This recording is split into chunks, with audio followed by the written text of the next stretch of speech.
Bueno, buenos días, buenas tardes, buenas noches a todos nuestros televidentes y oyentes. Como saben, estamos en el episodio 14 de este maravilloso podcast llamado Parche Geopolítico. Y hoy tenemos un tema muy importante, pero primero las presentaciones. Mi nombre es Juan Daniel Zafra, estoy acompañado de Isabela González, Manuel Vázquez, Catalina Orias y Mariana López.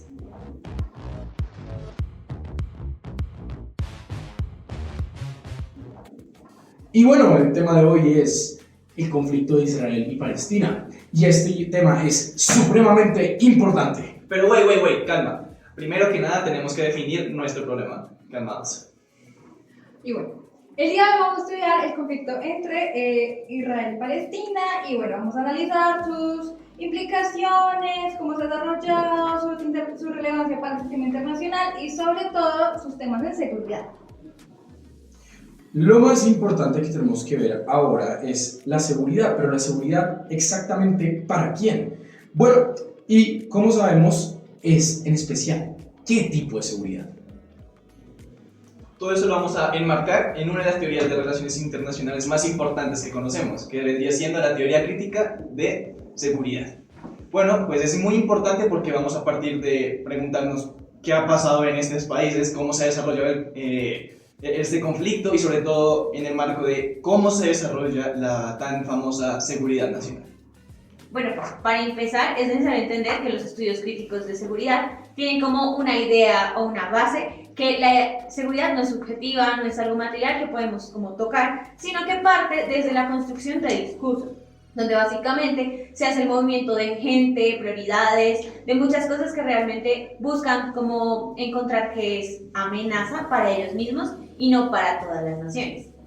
Y pues, bueno, esto es lo que se conoce como securitización, que es cuando un actor, en este caso y generalmente pues los estados, presentan algo como una amenaza, no siempre es porque lo sea así, sino muchas veces para justificar medidas extraordinarias y pues de esta misma manera poder movilizar recursos de una forma mucho más rápida y pues frente a un tema que no estaba en la agenda inicialmente. Y pues todo esto es bajo la lógica de que una amenaza inminente necesita atención rápida y sin muchos cuestionamientos, con la misma idea pues de poder movilizar recursos y una opinión pública. Es decir, que pues no todo lo que se ve es una amenaza realmente, sino es realmente quien logra que esto se demuestre como una amenaza. Claramente. Y creo que eso solamente se hace más evidente si vemos el contexto del Estado de Israel y sus diferentes conflictos, en especial el conflicto que se está viviendo ahora. Como sabemos, esta guerra, entre comillas, tiene muchas aristas, principalmente por temas étnicos, religiosos o también territoriales. Como sabemos, Israel se ha expandido territorialmente y siempre ha querido adquirir más territorio de Palestina y de otros territorios, no solamente por la guerra de hoy, sino la guerra de 6 días que pasó hace ya mucho tiempo, en donde Israel se expandió más hacia otros países del estado de Medio Oriente, de los estados de Medio Oriente, perdón. Y además, el conflicto religioso ideológico que tiene este estado contra el estado de Palestina. Como sabemos, Palestina es un estado islámico y musulmán.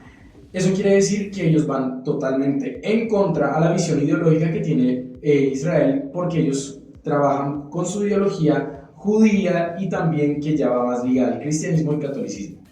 Bueno, pues la Escuela de Copenhague justamente habla un poco de eso, que como el conflicto no es lineal y tampoco es neutral, buscan que estos discursos den más autoridad y definitivamente no sean cuestionados. Aunque bueno, justamente en el sistema internacional los derechos han sido pactados por la Carta de la ONU.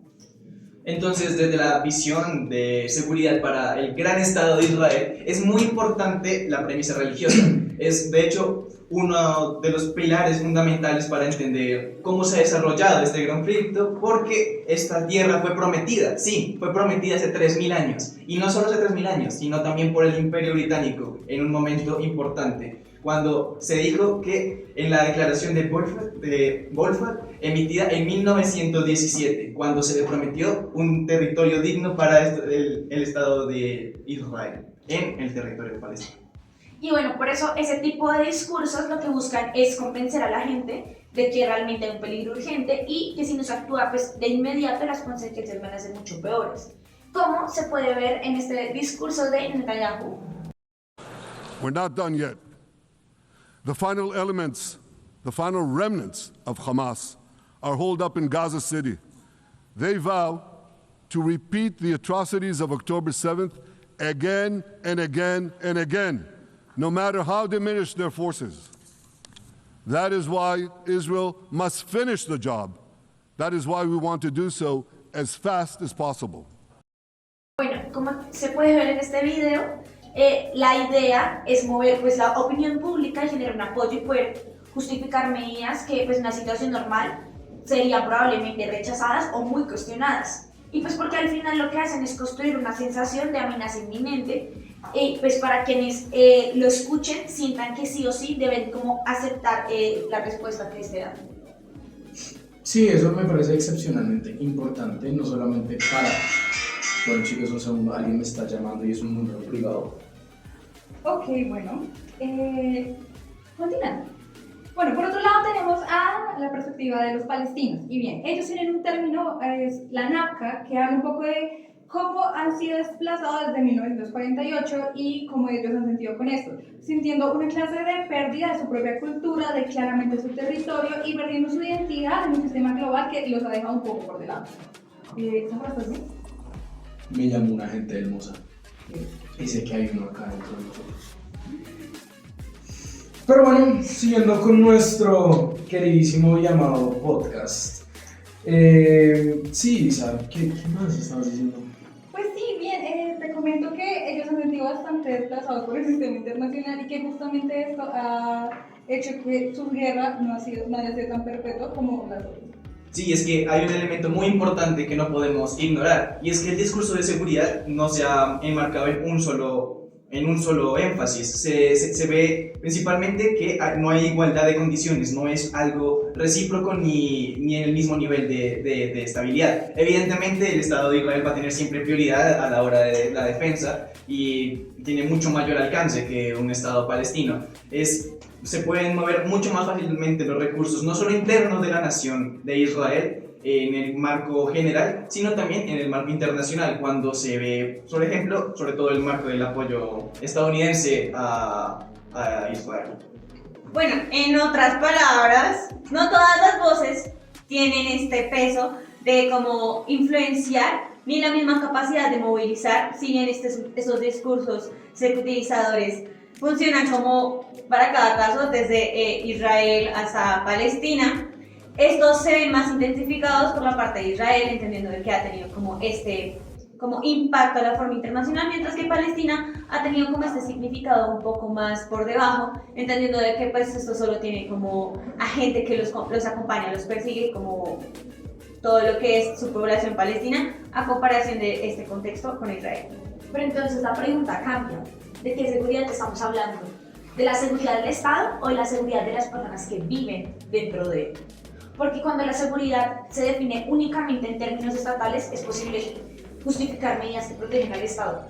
Pero al mismo tiempo, pues estas generan una inseguridad a nivel individual. Y ahí es donde está el enfoque crítico que rompe con la visión tradicional, mostrando que la seguridad no siempre protege y que en algunos casos puede convertirse en una fuente de inseguridad. En efecto, y eso es especialmente importante por lo que voy a decir justo ahora. Alguien acá dentro de nosotros es tristemente un agente del Mossad. Manuel Vázquez. Manuel ha sido financiado por la organización llamada AIPAC de Estados Unidos. Más de $600,000 han sido transferidos de esa organización a su cuenta. Pero se preguntarán, ¿por qué? Pues es algo muy simple. Es algo muy simple, en realidad. Entonces, lo más importante que tenemos que ver ahora es que el lobby israelí está en todo la política estadounidense. Y esto quiere decir más, claramente en el lobby que tiene Israel con sus organizaciones para impulsar políticas pro-israelitas dentro del gobierno estadounidense, financiando senadores, partidos políticos como los republicanos y los demócratas y también los mismos presidentes. Pero bueno, eso no es un gasto de plata muy necesario. Eso no es un gasto de plata, dado a que ellos necesitan un respaldo geopolítico fuerte como el de Estados Unidos. Bueno, básicamente esto no solo nos está planteando un problema internacional, sino un problema más ni solo estatal, sino un problema más individual. Pues lo que está pasando es que ahora los discursos están generando que la gente que Palestina, que tiene como estos problemas como de movilidad, como lo que puede ser de violencia cotidiana, estén afectados y terminen siendo de cierta manera ignorados por el sistema, donde se prioriza únicamente la seguridad estatal y se deja de lado a la gente que está de cierta manera siendo víctima de millones como de vidas y usualmente toda su vida cotidiana. Sí, es que esta seguridad individual no solo se ve en el marco general, sino que también se ve mucho a la hora de seguridad alimentaria, seguridad económica, seguridad social, en general evitar la represión de un Estado y sobre todo también en el marco de que se tiene unas ciertas pérdidas de libertades individuales. No todo se va en contra de pérdida de capacidades o de falta de garantías. Es precisamente por eso que es muy importante analizarlo y no se está teniendo tanto en cuenta en algo tan importante como las relaciones internacionales.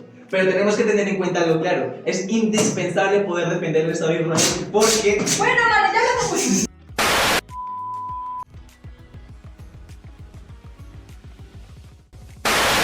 Creemos que es muy importante, no solamente para el Estado de Israel, sino para todos los estados, el tema de la securitización. Muy buena conclusión, Safra. Ahora, dime Manuel, ¿qué opinas? Excelente, Manuel. Muchas gracias por habernos transmitido. Bienvenidos a tu podcast Parche de Geopolítica. Y esperamos que a todos ustedes les haya encantado este episodio. Repito, 14º episodio. Y esperamos un 5. Muchísimas gracias. Corta el video.